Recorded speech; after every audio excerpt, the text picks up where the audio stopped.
Kung nais mong malaman ang mga katotohanang hindi tinuro ng simbahan o paaralan, narito ka sa tamang lugar. Sa channel na to, buksan ang isip, simulan ang paglalakbay, panoorin natin ang video ng mensahero ng silangan.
Masayang balita mga Ophirians, narito na ang pagpapatuloy ng The Seal series and this is part 4. Labis kaming nagagalak sa resulta ng part 3. Hindi namin akalain na ganun ang magiging pagtanggap ng mga tao sa tunay na pangalan ng Ama at ng Misaya. Madalas naming marinig itong ganitong tanong. Gusto naming sumunod sa pagsamba sa tunay na pangalan. Paano ba kami magsisimula? Paano namin gagawin? Klaruhin lang po muna natin, baka akalain ng iba na nagsisimula na ang Ophirian na magtayo ng relihiyon. Hindi po ganon. Ang tanging ginagawa ng Ophirian heritage ay gisingin ang consciousness ng bawat Ophirian. Meaning, ang Ophirian heritage ay isang consciousness at hindi isang religious organization. Ginising lang namin ang Shemite o Semitic Hebrew consciousness sa inyong mga diwa. Hanggang dyan lang po ang ginagawa ng Ophirian. Ang direksyon ng consciousness na iminumulat natin ay isang napapanahong spiritual awakening na maghahatid sa inyo upang tanggapin ang marka ng totoong may likha na sinasamba ng ating mga ninunong Hebrews. Yan sina Eber, paakyat kay Shem na anak ni Noah. May critical kaming tanong sa inyo. Pag-isipan niyong mabuti ito. Sapat na ba na alam nyo ang tunay na pangalan at ito na ang inyong tinatawag sa pagdarasal? Ang sagot namin ay isang napakalakas na hindi. Hindi po sapat na alam ninyo ang pangalan at doon na kayo nagdarasal. Alam din namin, maraming religions at sekta ang mapipilitang tangkilikin ang banal na pangalan para hindi mag-alisan ang kanilang mga members. Ngunit, hindi pa rin nila bibitawan ang Babylonian worship nila. Dahil dyan, dito sila lalagpak. Matthew chapter 7 verse 22 hanggang 23. Many will say to me in that day, Messiah Yahawashai, have we not prophesied in thy name? And in thy name have cast out devils? And in thy name done many wonderful works? And then will I profess unto them, I never knew you. Depart from me, ye that work iniquity. Ibig sabihin, hindi lahat ng tumatawag sa pangalan or kahit nagpapalayas ng demonyo at nakakagawa ng mga milagro ay makakaligtas. Depart from me, lumayo kayo sa akin. Tandaan nyo rin ang sinabi sa Matthew chapter 22 verse 14. Many are called, but few are chosen. Marami ang tinawag, pero kunti lang ang pinili.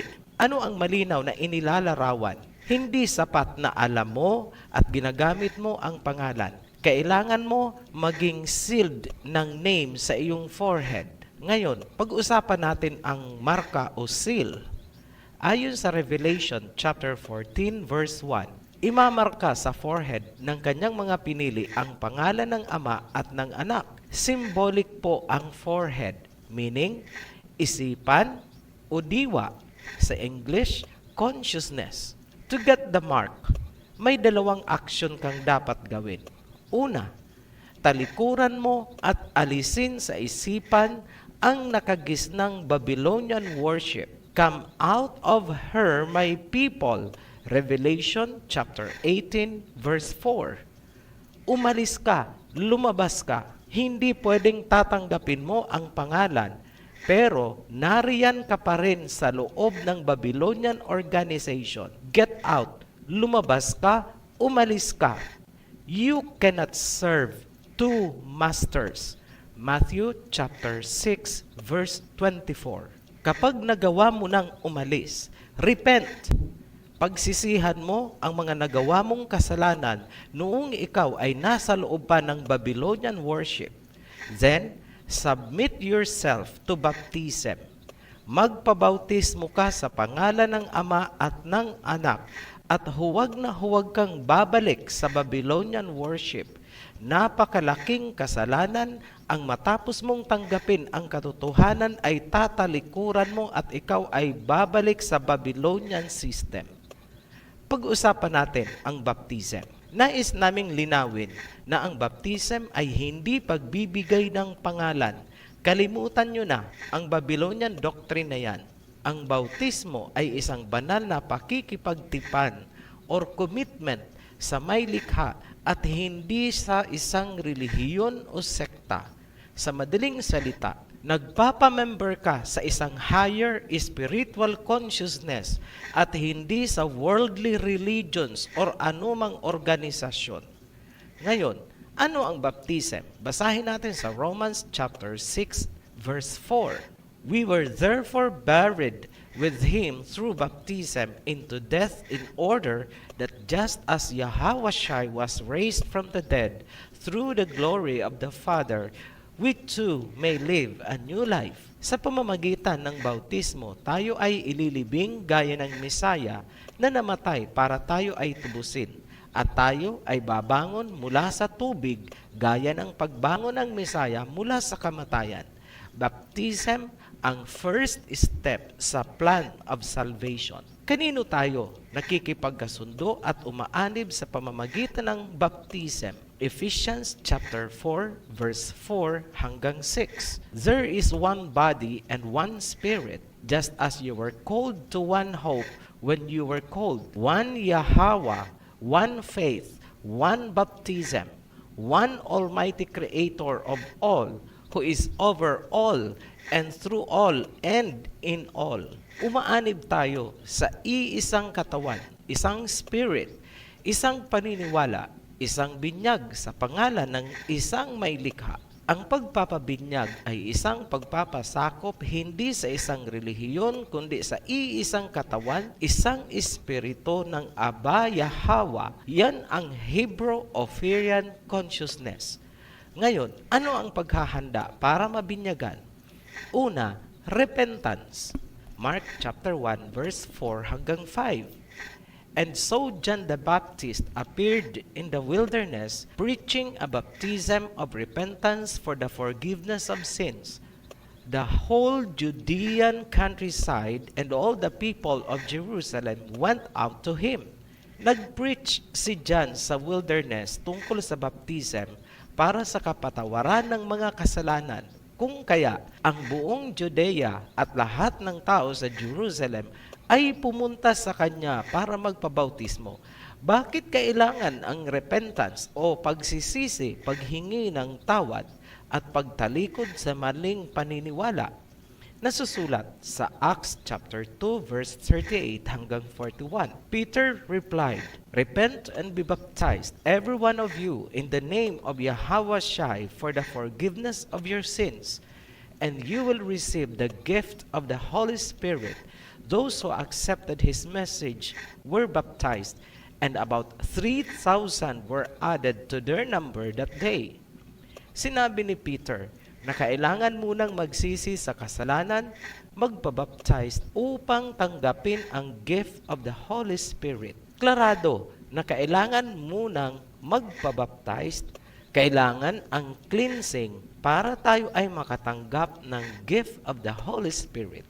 Ngayon, sino ang authorized magsagawa ng baptism? Pastor lang ba? Ministro lang ba? Ano ang sinasabi ng Mesaya?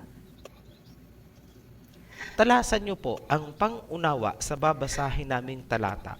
Matthew chapter 28, verse 17 hanggang 20. When they saw him, they worshipped him, but some doubted. Then the Messiah, Yahawashai, came to them and said, All authority in heaven and on earth has been given to me.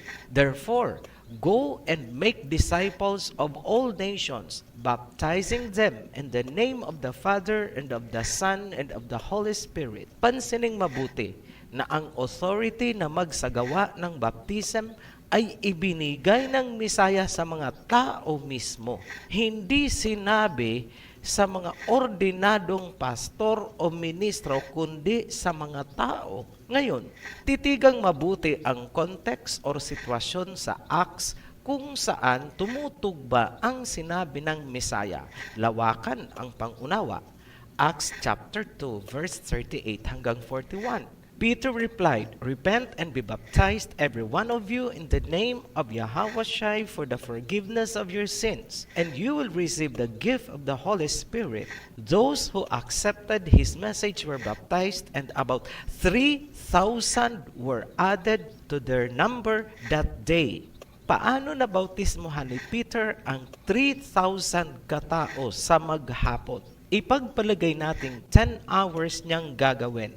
Mag-compute, kailangang mabautismohan ni Peter ang 300 katao kada oras, 5 katao kada minuto, walang tigil, walang kain, walang pahinga. Kaya bang gawin yon ni Peter kung hindi siya tinulungan ng crowd? Hindi. Dahil sa authority ng Misaya na ibinigay sa mga tao, sila mismo ang nagbautismo sa mga kasamahan nila. Malamang, supervision na lang si Peter. Kumbaga, ganito ang nangyari. Bautismuhan mo ako, babautismuhan din kita. Yung mga nabautismuhan naman ang magbabautismo sa mga nakapila. Kaya natapos ang 3,000 persons sa isang araw. Naaayon ba sa Biblia ang interpretation? Yes. Ngayon, ito ang malaking katanungan. Ang sabi ng Mesaya ay binyagan nyo sila sa pangalan ng Ama at ng Anak at ng Espiritu. Alam na natin ang pangalan ng Ama at ng Anak. Ngunit, hindi nahayag ang pangalan ng Espiritu. Paano ang pagbibinyag? Marami ang nagsasabi na ang pangalan daw ng Holy Spirit ay Ruach HaKodesh. We beg to disagree. Hindi po tayo sang-ayon dyan. Ang Ruach HaKodesh ay hindi pangalan kundi title. Ang Ruach ay translated as spirit, breath, or air, or wind. At sa Greek naman ay pneuma. Ang meaning naman ng Kodesh ay holy. Adjective po yan. Kaya kung akala nyo na ang salitang Ruach HaKodesh ay pangalan ng Holy Spirit, mali po. Parang tinagalog mo lang ang salitang Holy Spirit at sinabi mong banal na espiritu. Ganyan lang po ang Ruach HaKodesh. Ang totoo, walang nakakaalam kung ano ang pangalan ng Holy Spirit. Hindi po yan revealed. Kung may nakakaalam niyan, walang iba kundi ang Messiah dahil siya ang magsasagawa ng final baptism by fire and spirit. Pakinggan po ulit natin ang sinabi ni John the Baptist. Luke chapter 3 verse 16. John answered them all, I baptize you with water, but one who is more powerful than I will come, the straps of whose sandals I am not worthy to untie. He will baptize you with the Holy Spirit and fire. Sinabi ni John na ang baptism niya ay sa tubig lamang. Ngunit, merong magkukumpleto ng bautismo sa pamamagitan ng apoy at espiritu. Tinutukoy niya ang Mesaya. Ngayon, ano ba talaga ang nangyayari sa oras na nag-invoke tayo ng pangalan ng Ama at ng Mesaya sa oras ng bautismo? Matthew chapter 18 verse 20. For where 2 or 3 gather in my name, there am I with them. Kung saan ang 2 o 3 ay nag-iipon sa pangalan ko, naririyan ako. At the very moment na sambitin ang mga katagang I baptize you into the name of Abba Yahweh, Messiah Yahweh Shai, and the Holy Spirit, na andyan ang Messiah hovering among you at the very moment of baptism. Kukumplituhin ng Messiah ang ginawa niyong water baptism. Isusunod niya ang bautismo sa apoy at espiritu gaya ng sinabi ni John the Baptist. Ang baptism ay hindi biro-birong gawain. Yan ay oras kung saan bumubukas ang kalangitan tulad sa nangyari doon sa Misaya bilang foreshadow para bigyan tayo ng idea kung gaano ito kasagrado. Sa akto na inilubog ang katawan sa tubig, sinisimbolo ang paglilibing ng tao sa piling ng Misaya. At sa moment na iniahon ang katawan sa tubig, sinisimbolo ang muling pagkabuhay ng tao sa piling ng Messiah. Ano ang procedure? Ito na po, ibibigay namin ang procedure. Step 1. Pag nasa tubig na, gawin ang invocation or pagtawag sa Ama at sa Messiah. Ito ang sasambitin. Aba Yahweh, Messiah Yahweh Shai, lumalapit ang inyong anak para sa isang pakikipagtipan ayon sa iyong kautusan. Step 2, consecrate. Banggitin ang pangalan ng nagpapabinyag. Kunwari, pangalan niya ay Nida. Nida, tinatanggap mo ba ang kalooban ng Amang Yahweh at ikaw ay buong puso na nagpapasakop sa kanyang mga kalooban at kautusan? Sasagot po si Nida, opo. Baptizer, ito ang gagawin. Ipatong ang kamay sa ulo ng nagpapabinyag. Banggitin ang pangalan ng nagpapabinyag. Nida, binibinyagan kita sa banal na pangalan ng Aba Yahweh at ng anak Yahweh Shai at ng banal na espiritu. Note, pwede nyo rin po itong isalin sa inyong local dialect kung kayo po ay Bisaya. Basta ganyan po ang content niya. Ngayon, diretso tayo sa step 3. Immersion. Ilubog sa tubig hanggang matabunan ang ulo. Mas maganda rin kung pipisilin ng nagpapabinyag ang kanyang ilong para hindi mapasukan ng tubig. So, a little bit of common sense na lang po dyan. Ngayon, kung babae ang nagbibinyag, mas maigi na may isa pang tutulong or mag-a-assist sa kanya. Pagkatapos ng paglulubog, ang taong nabinyagan ay magkakaroon ng bagong reputasyon sa paningin ng Ama at ng Mesaya. Alam yan ng taong nabinyagan na hindi na siya pangkaraniwang tao. May bagong consciousness, may bagong diwa. Yan ang ibig sabihin ng white stone with a new name, a new reputation, na ang nakakaalam ay tanging ang tao na tumanggap nito ayon sa Revelation chapter 2 verse 17. It is felt in the heart of the person. Ngayon, paalala, ang sino mang magpapabautismo ay maaaring dumaan sa pagsubok gaya ng pinagdaanan ng Mesaya pagkatapos ito mabautismuhan. Kung kaya, nagbilin si Peter, basahin ang Acts chapter 2 verse 38 hanggang 41. Nabasa na po natin ito kanina. Kunin lang namin ang nasa kalagitnaan, verse 40. With many other words, he warned them, and he pleaded with them, save yourselves from this corrupt generation. Protektahan nyo ang sarili nyo na huwag maimpluwensyahan or matukso ng corrupt generation. Ano ang tinutukoy na corrupt generation? Kung napanood nyo ang mga naunang video, malinaw na sa inyo kung anong generation ang iniiwasan nila. Yung Babylonian system na hanggang ngayon ay namamayagpag sa ating society. Tibayan ang kalooban.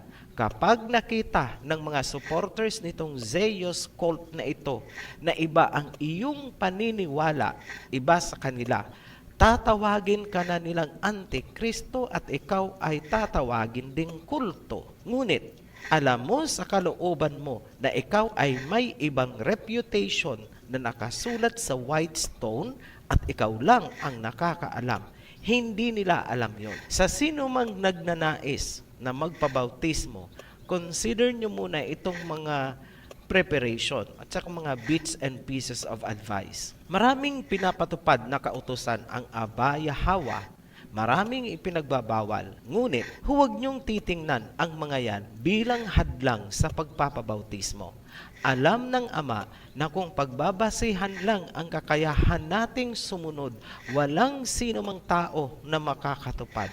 Ngunit hindi ibig sabihin na kung walang taong 100% na makakatupad ay baliwala na ang mga kautusan. Alam din ng Ama na lagi tayong may pagkukulang, laging nagkakasala. Ngunit alam niya kung ang pagkakasala ay isang pagkukulang lamang o mga hindi sinasadya. Nakatingin siya sa ating mga puso at diwa. Alam niya kung ito ay willful o tahasang pagsuway. Halimbawa, alam mo nang hindi nararapat ang mga graven images, tapos sumama ka pa rin sa prosesyon. Yan ay tahasang pagsuway. Isa nga palang paalala pa, kapag ikaw ay nagpabautismo, there is no turning back. Hindi po kaning isusubo ang baptism na kapag napaso ay iluluwa. Nobody is perfect. Alam po natin yan. Kung kaya may grace na ibinigay sa atin. Ngunit tandaan na hindi covered ng grace ang mga sinasadyang paglabag sa kautusan. Maraming sekta ang sinisipa ang kautusan dahil saved by grace na daw sila. Ang kautusan daw ay ang love. Ngunit ang mga yan ay isang tahasang pagbaluktot sa tunay na nilalaman ng Biblia. Babylonian doctrine po yang iginigiit ninyo na ang kautusan ay love. Itong mga binanggit natin ay mga paunang paalala lamang. Tandaan, walang organisasyon at hindi relihiyon ang Ophirian Heritage na magpapatupad niyan sa inyo at magbabantay sa inyo. Kayo mismo sa sarili nyo, it will be your own very own way of life, new lifestyle, new consciousness. Kung susundin nyo ang mga advisory namin, fine, good for you. Kung hindi nyo susundin, walang problema sa amin. Wala po kayong pananagutan sa amin. Wala rin kaming sanction na ibibigay sa inyo. Wala po tayong mga policy na ikaw ay ititiwalag dahil ang magsasagawa po niyan ay ang Ama. Hindi po ang sino mang tao. Kumbaga, advisory lang or messengerial ang papel na ginagampanan ngayon ng OHC. Ikaw at ang Ama at ang Misaya ang nakapirma sa kontrata. Ang oath-taking mo ang tinatawag nating bautismo. Parang ganyan ang sitwasyon. To cut it short, everything is between you and our Creator, Yahweh. Relasyon mo yan sa Ama at sa Mesaya. Wala ding kukolekta sa'yo ng ikapo kung tutulong ka sa kapwa bilang charity. Nasa iyo na yan. Kung gusto mo ring tulungan ang OHC, salamat din. Ngunit huwag mong ipapalagay na may obligasyon ka na sa amin dahil nagpabinyag ka na. Wala pong ganon. Isa pang payo. Paano nyo po protektahan ang inyong sarili sa mga persecution na pwedeng magsimula mismo sa sarili nyong pamilya at mga kaibigan? Ito ang payo namin. Panatilihin nyo munang lihim sa tagalabas ang inyong white stone. Huwag kang patitinag. Alam namin na darating ang panahon, dadami at dadami kayo. Magkakaroon ka ng mga bagong kaibigan na kauri mo ang reputasyong iniingatan. Mga kasamahan mo sa iisang consciousness or diwa. Manatili kayong intangible o invisible sa mata ng hindi nyo kapanalig. Naririyan kayo pero hindi nila kayo makikita. Yan ang proteksyon nyo para hindi kayo ma-persecute nitong mga supporters ng Babylonian worship. Ganyan nag-survive ang Ophirian consciousness down to this generation and future generations. May nilalabag ba kayong batas? Wala. Kailangan bang protektahan ng pamahalaan kung anuman ang paniniwala mo? Yes, guaranteed po yan ng Constitution. Manatili kayo bilang mga individual persons lamang na merong common consciousness. Interact na parang magkakapatid at magkakamag-anak. Pwede kayong magkaroon ng mga reunion bilang magkakaibigan or spiritual family. Kung may mga katanungan, paki-comment na lang. Nakatutok po kami upang sagutin sa abot ng aming makakaya. Muli po kaming nagpapasalamat sa inyong walang sawang pagsubaybay. Sa ating mga new subscribers, welcome home to our heritage. Be blessed, Ophirians. Shalawam. Tunay ngang maraming dapat muling tuklasin kung kayo'y natuto o naliwanagan. Pakisuportahan ang ating gawain sa pamamagitan ng pag-like at pag-subscribe. Muli, maraming salamat sa panunood. Kita-kits sa susunod na video ng Mensahero ng Silangan.